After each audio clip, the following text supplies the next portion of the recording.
Ever since My Little Pony Friendship is Magic first aired in 2010, this children's show has truly brought out the worst of the internet. There are two types of adult My Little Pony fans. The ones that like watching ponies make cupcakes out of each other's organs, and the ones that put pony figures in jars and whack into them. I'm more of the first category, I hope you would have assumed. But if there's one thing these two types of fans have in common, it's traumatizing children. I think My Little Pony's always been such a target for horror content because it's about as innocent as a piece of media gets. You know, it's about magical rainbow horses navigating the meaning of friendship.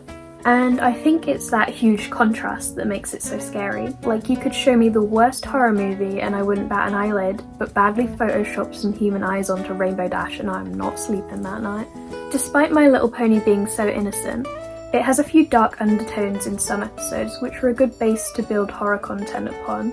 Like that one episode where Starlight takes everyone to Cutie Marks, which seems to have inspired the really cool horror game Story of the Blanks.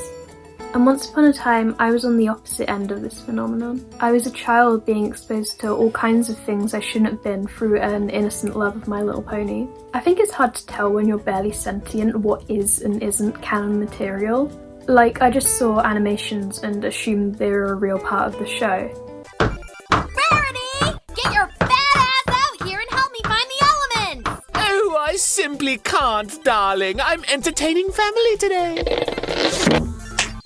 Your family with over 30 illegal Mexican immigrants? I was also so very disappointed to find out my Queen Flufflepuff was fan-made, and so was her, fun cave.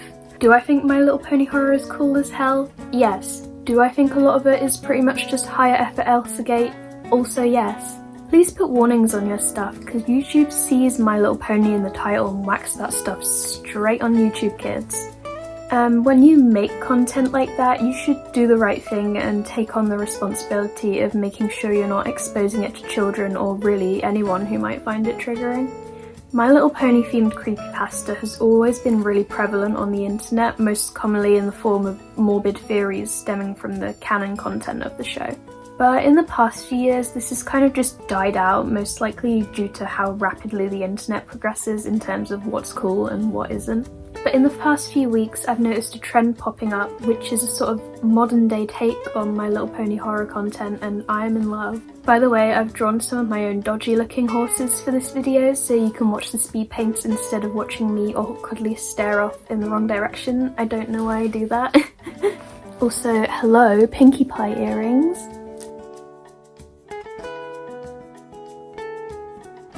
Throughout December 2023 and January 2024, a trend began emerging on TikTok, most commonly referred to as My Little Pony infection or corruption AUs.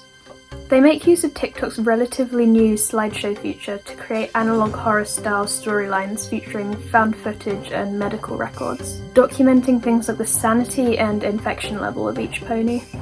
What I really love about this trend is how each creator has their own interpretation of what the infection in question is. Now, it took me forever to find the origin of this trend, but I think it came from the TikTok account at Osu's Hat or Osu's Shat, I don't know. But this creator began making a series of My Little Pony slideshows following the effects of a fictional disease they created known as Pestrophobia. Pestrophobia is defined as a zombie-esque flesh and mind-eating disease that mutated from a common cold. It begins with symptoms such as, well, a cold, sagging skin beneath the eyes, changes in behaviour, hostile tendencies, incoherent speech, bruising and decaying of the skin, and maggots. Then the disease progresses into mutation, such as decaying body parts, falling out eyes, and an unpredictable mental state depending on the pony. Once the pony dies, it will be eaten by worms, which will then ingest the infections themselves and mutate. Their slideshows depict different ponies from the show and how they're coping with living around this virus. Some ponies are already at different stages of infection, whilst other ponies take on defense roles to protect others from the infected individuals. Each slide shows a sprite edit of each character, the items they have on them, and their status in the form of percentages such as health, hunger, thirst, sleep, stress, and sanity. Now these slides showing the status of each pony especially paved the way for this trend as a common theme between the majority of infection AUs. I think this is really effective from a horror standpoint, as it's a good way of showing a character's decline from post to post. One thing I found interesting about the original AU is that the disease started out as a cough, whereas the majority of the AUs following this trend take on a Walking Dead kind of approach, where a pony has to be bitten by an infected pony to become infected themselves. However, I think my favourite interpretation of this trend, and also one of the most iconic interpretations, is that of user etc, also known as Chloe. I find their IU to be really interesting because it covers an already canon infection in the My Little Pony universe known as swamp fever, in which a pony slowly mutates into a sentient tree which then spreads spores to infect other ponies. Which is kind of messed up for a kids show, but it does make for a good creepypasta AU, I guess. Chloe takes a unique approach to this by making animations as opposed to slideshows, and I think this really adds to the horror factor to see these mutated ponies like alive and breathing. Her most iconic work, and arguably the most iconic work to come from this trend as a whole, is this animation of Shining Armor, commonly referred to as Happy to See His Baby Girl. The storyline follows Shining Armor becoming infected and being held in confinement to stop the spread of the disease. Desperate to see Flurry Heart, his mind becomes too far gone and all he knows is that he needs to go home to his daughter, causing him to use his horn to break through the walls, and by the time he's successful, he's managed to bash in his own skull. The iconic image shows Shining Armor finally able to see his daughter again, which is honestly pretty cute. My dude is grooving.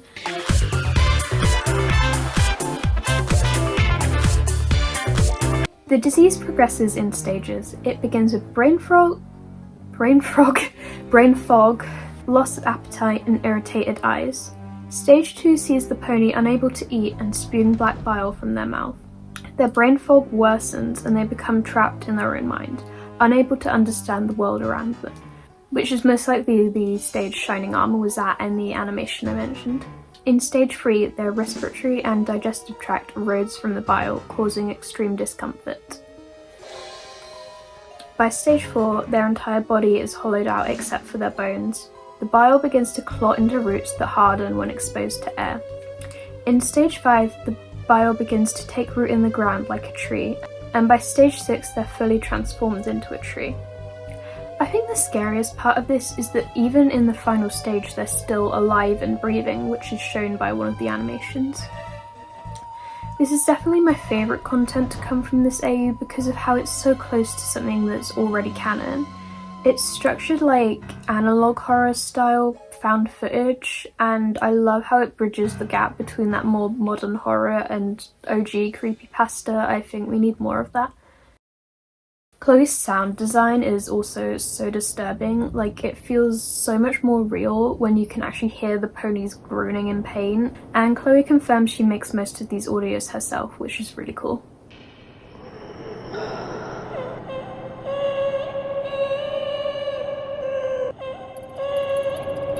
Currently, at this point in the AU, Shining Armor has reached stage 5.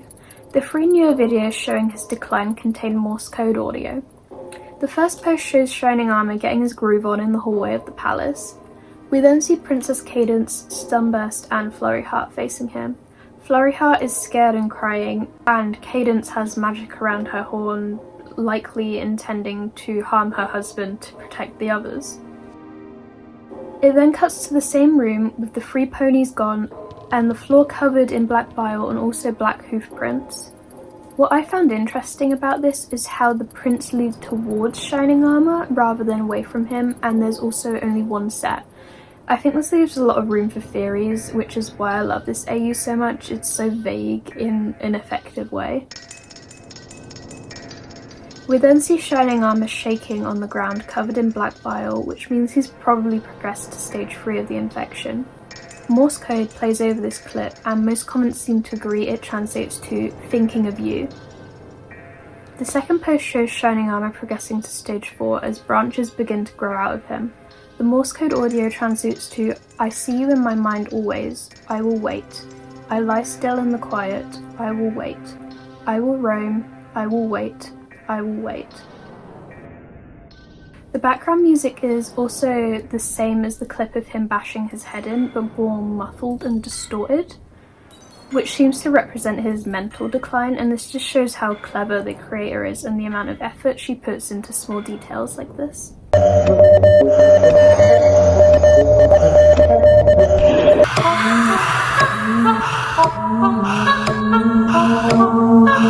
The third and most recent post at the time of filming shows shining armor with a full tree growing from his mouth. I'm assuming this is stage 5. It's hard to tell, but from the background he appears to still be in the castle, which is interesting because it means not only has Cadance lost her husband, but also her home. Girlie is not having a good day. The Morse code in this post reads, I'm still here please, I have information, I am not alone in here.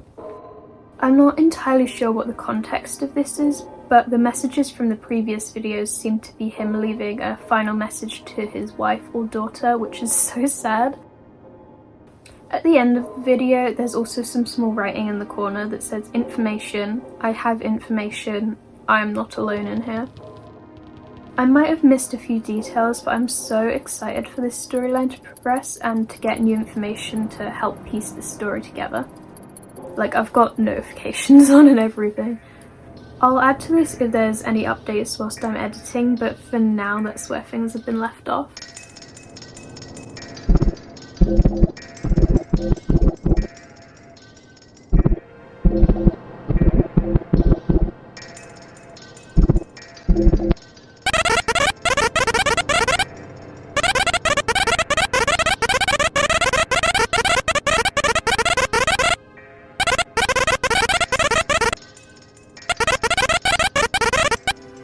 I think the scariest part of this AU is picturing myself in Cadance's perspective. Like, what's the right thing to do in that situation, because that's still your alive and sentient husband that loves you and just wants to see you. But at the same time, he still poses a threat to everyone. Like, that must be such a difficult situation to be in. This account has had a lot of influence and even inspired some full-on long-form analog horror content on YouTube. Like these guidance tapes made by Ryuji Sayaki on YouTube on how to avoid swamp fever, suggesting that you kill your infected friends and family or even yourself, and it's just so well made. I think it's especially scary because of the nods to real life issues like COVID, which makes these videos seem so much more personable and relatable to our own non-horse experiences. There are so many other amazing creators within this trend, it's hard to just pick a few to talk about. One of my other favourites is at Simon Says Silly, who created the iconic bold Twilight Sparkle. Their AU is called Ichnophobia, which means a fear of sharp objects. This AU follows the pretty standard Walking Dead kind of blueprint for its storyline, where a pony gets infected when attacked. The Ichnophobia disease causes parts of the pony's body to sharpen, and it originated when Twilight Sparkle messed up a potion experiment. There aren't many posts in this series yet, so it's a little hard to piece the plot together, but I'll do my best. The first post shows Rarity and Fluttershy in the woods searching for Rainbow Dash. An infected Twilight is standing behind them with Rainbow's leg in her mouth. Then Twilight's eyes get a bit spookier. Twilight attacks both of them, leaving Fluttershy injured with a few wounds, but Rarity infected with an open wound on her chest, sharpened legs, and a little wormy dude coming out of her mouth. It's not really made clear what makes a pony become infected, since Fluttershy was injured but not infected. But I assume it's due to a chest wound, because this is what all the infected ponies in the series have in common. Infected Twilight is shown with sharpened teeth and wings, a missing ear, exposed bone, a chest wound, maggots in her skin, and most notably, a snatched wig. And the comments on this post are so funny. Twilight looks like she sniffed a fart. The Nair cream got to Twilight. Twilight looks like me after I eat the school pizza. This made me purr my feet under to cover. But unfortunately, since all the comments are jokes, this means you can't actually find any lore theories or anything, which is kind of sad. The second instalment sees Fluttershy convincing Pinkie Pie and Applejack to leave Equestria. They're shown running in the dark when Pinkie and Applejack stop to see Fluttershy having an he's behind me isn't he moment with Rainbow Dash, and it is just such a creepy frame, I love it. We then find out Fluttershy was attacked and infected. Her heart is exposed, her ears are pointed, and she has sharp teeth. We find out that Twilight had previously attacked Applejack, who got away with just a few scratches, which are healing. And Pinkie was also attacked by an unknown pony, leaving her slightly worse off with a bloody eye and wounds to her face. No information is given about Rainbow Dash or how she got infected, but she is shown missing a leg with pointy wings and exposed bones, scratches all over her body, a torn off face, and even eyes inside her skin. What I found most interesting was how her chest wound is patched up with sewn on purple skin, which is most likely Twilight's. Again, we aren't given any context about this, but I like to think maybe it's some sort of attempt to recover, since the chest wounds seem to be the cause of infection. Again, all the comments are jokes, so I don't get to see anyone's theories about this, which sucks. I'm not sure what happened between part 2 and 3, but part 3 shows Twilight, Rainbow, Rarity and Fluttershy all in hospital together. This is me and the girls on night out. We see that Rarity has been kept alone because she's hostile to herself and others, and we see her trying to rip out her own eyes, which is lovely. We see that Twilight's deteriorated significantly since the last time we saw her. She stopped moving altogether and is now infected with bugs. Her skin's peeling off, she's growing literal mould, and she also has a suspicious bite on her leg, and we don't know where this came from yet. And that's all we have so far. It hasn't been updated in a while, but the creator said they're working on it and just need some time to think, but I don't really have high hopes for an update. The most recently we heard from them was in some comments. Got any ideas for the future? Deleting the account. I can't be mad, I'd probably do the same thing if people were bothering me constantly for an update. Leave them be, art is hard. And of course, with every trend comes people making fun of it. We all know it wasn't going to be long before someone made infected Mordor fan art. People have started making infectionaeus of other children's media too. I especially like this Peppa Pig version because your immediate thought is that it's just satirical and making fun of a trend. But then you think about it more and realise it's literally the same thing. Like, we're so used to seeing My Little Pony horror that it's like genuinely scary. But when you see it done with a different children's show, it really puts into perspective how silly this whole thing is. Like, My Little Pony is literally just a kid's show about magical horse friendship. But all in all, it's really nice to see a popular trend based around just pure creativity. With AI sucking the joy out of everything lately, it's lovely to see artists and storytellers having such a unique creative outlet. I'm sure this trend will be dead soon, as is the fate of everything on TikTok, and we'll look back on it and cringe and wonder why we ever enjoyed it. But for now, I love that we're bringing back a piece of internet history, and My Little Pony Infections definitely sits at the top of the list of my favourite TikTok trends, dare I say a spot above doubloons. Multiple times now I have wanted to go to the bathroom in the middle of the night, and I couldn't because I was scared Shining Armour might be getting jiggy in my hallway. So I hope you sleep well tonight, and thank you very much for watching. Goodbye. I bet this video is gonna get demonetized.